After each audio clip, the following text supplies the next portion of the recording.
Hey guys, so how are you? I hope you're doing well. So this is the self-portrait video. I already started blocking things in just to get a head start for the video. But basically you can just use your mirror and drawing pencils. If you guys got drawing pencils, the ebony pencil or any of the soft pencils that you got. I started in charcoal because I think it shows up better on the video. And then I went in and I smudged it with the chamois. If you guys don't have a chamois, you can always just wrap a piece of paper towel around your finger and smudge, whether it's charcoal or the graphite from the pencil. You can always just smudge that with the paper towel on your finger. I'm going to do the rest of the video with my graphite stick. Remember, graphite is just what's inside of the pencil, but it's just like a bigger stick. So this week, I want you to use all the practice that you've done from making the sketches of your eyes, nose, mouth in the continuous line drawings and put it together to make a self-portrait. Do it on a piece of paper that's big, the biggest piece of paper that you have, so not in your sketchbook. If you have other paper that's bigger, that would be great. If you only have your sketchbook, then do it there.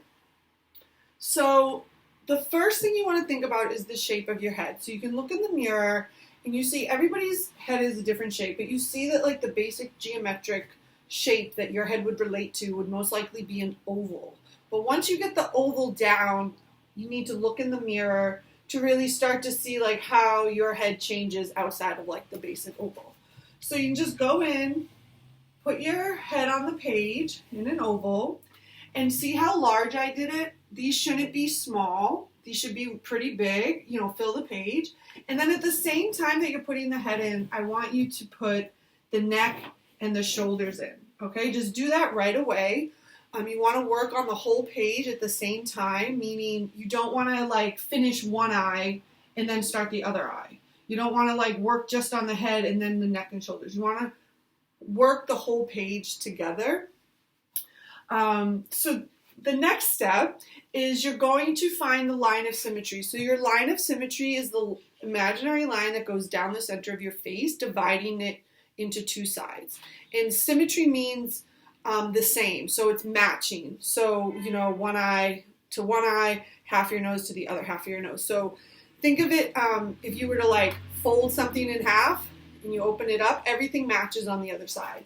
So you just want to try to find the midpoint at the top of your head. Now, if we were in person and we had a lot, more interaction, this can be a lot more of a technical activity. Some people like to use a ruler. If you look this up online, there's like tons of different ways you can do a self-portrait. But because I'm not with you guys in person, I want this to be a good experience and I want you to be engaged and have fun. So we're not going to do a real technical version using a ruler. I don't work that way. I don't find it fun. And it doesn't always necessarily make for a better portrait, in my opinion. So you're just going to try to guess the middle point, okay? So you see I did that here. And you're just going to draw a line right down the middle of your face. You can do this lightly. And then you're going to do the same thing here. So you kind of want to try to find the midpoint here. I think mine's a little bit higher than the midpoint. The midpoint might be right there. So you can just kind of guess, and then you're going to draw a horizontal line. Now you notice that all of my drawing right now is lots of continuous lines. Like I never just draw one line and say, oh, there, I got it. No, I'm always kind of like circling, going back and forth. That's okay. We're not architects, we're not designers, we're artists, and we're just drawing. We're not, everything doesn't have to be exact. And then the next thing you're going to do, you want to look in the mirror, and you're going to find the point between your eyes to here. So the chin, so from here to your chin, you want to find the middle point, which will be the bottom of your nose. Now, I always tell students, now my hands are filthy, but I always tell students you can kind of do it by like measuring like this, like just putting your one finger between your eyes and one under your nose and then kind of matching that up. So that would be the bottom of my nose.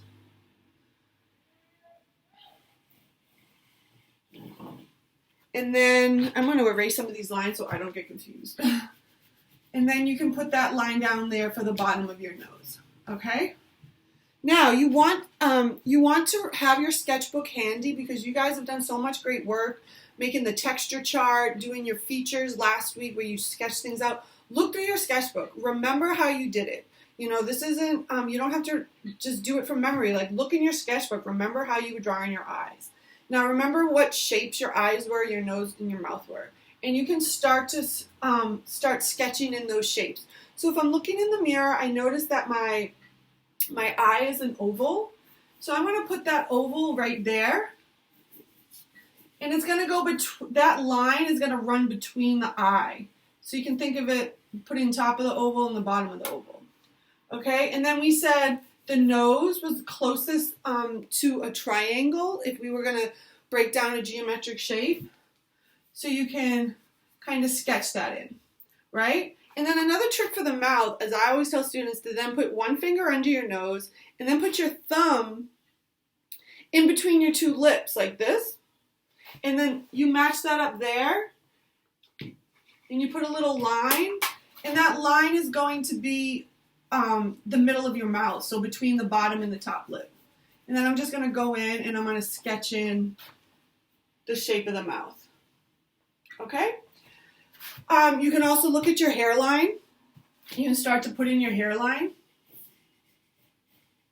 Okay, now your ears and your eyes line up. I always like to put my hair down when I draw self-portraits because ears are so hard, so I always just try to avoid it.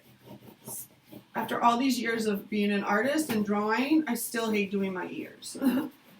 Okay? So then you can start to put in your eyes. Don't forget your eyelid. And you want to keep looking in the mirror. You don't want to forget your eyebrows. Now remember, your eyebrows are like lots of different lines, so it shouldn't just be a shape like this for your eyebrow.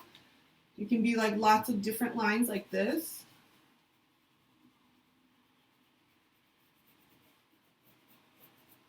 Okay? And one thing that's going to help you create form and shape in your face is by putting in the shadows and the highlights. So remember, using your paper towel or your chamois, that's when you can start to smudge things. But I want to go in, I want to look, I want to start to make sure I'm making this the shape of my head. So really put in more of a prominent chin, okay? And then all of these lines are going to get erased.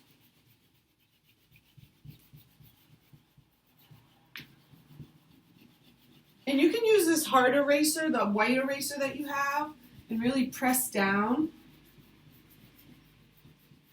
Okay? So you can start putting in your features. Make sure you're looking at your face when you do this. And remember, the objective is not to make this look just like you. We're in a beginning drawing class. We're just learning together. So it's just, don't worry about it looking like you. I make hundreds of self-portraits, and like most of them don't even look like me, and I could care less. But you really want to look for the shadows. And remember from the beginning of the semester when you guys did all the mark making and the different lines and overlapping, that's going to come in handy now. Now you want to think about how you're putting the shadows down. What direction are you going in? Using the side of my graphite stick, you can use the side of your pencil and start shading that in. The texture of the wall is coming through, so it's a little bumpy. You can start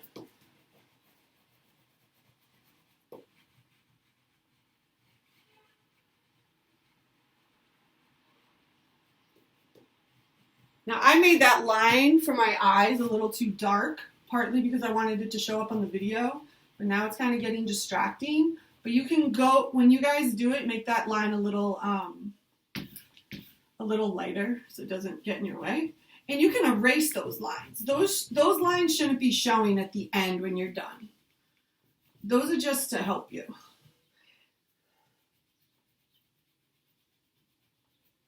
Okay.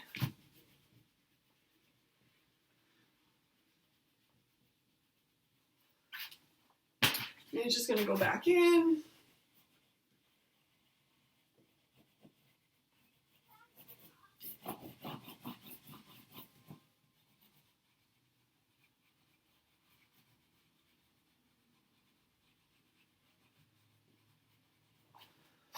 Okay, so you start to see it's starting to come together. And I think that, that's, you want to make sure you're doing the shadows and the highlights because that's how things are going to start to come together. So really looking at yourself in the mirror.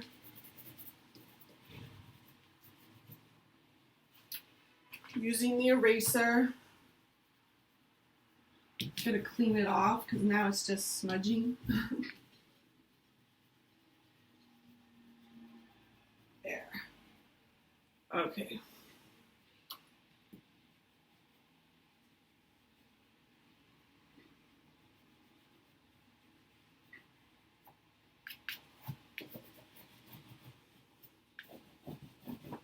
And then you also want to look at the shadow on your neck.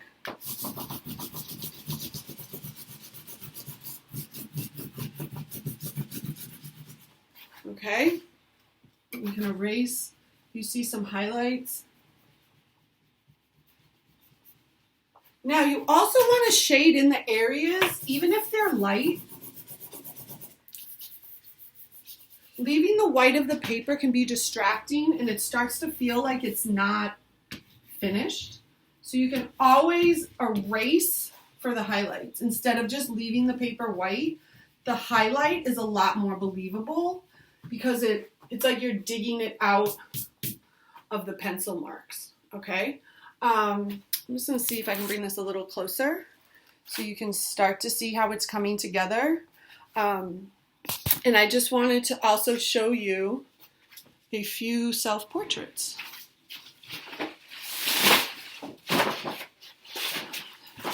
So here I showed you these last week. This is the continuous line drawing, but you can start to see here where the I never finished this, but the different ways that I'm shading, the different ways I'm holding the pencil, you want to really think about that, like turning the pencil on its side, using the point, smudging, and then coming in and pulling out the highlights with the eraser. And then here's another one. It's a little more expressive. I did this really fast. I like to work really fast. Big lines for the hair. Not worried really about how it looks. Just really having a good time. So please log on to Blackboard, collaborate on Friday if you would like to talk. If you're too shy to use the video, you can just call in with the number. I'd really like to hear from you guys. I really appreciate all the work you're doing despite all the hard times we're going through. And a lot of the work you're passing in looks really great. So hopefully this is helpful. And please look at the examples on the assignment that I posted. Okay? I'll talk to you guys soon.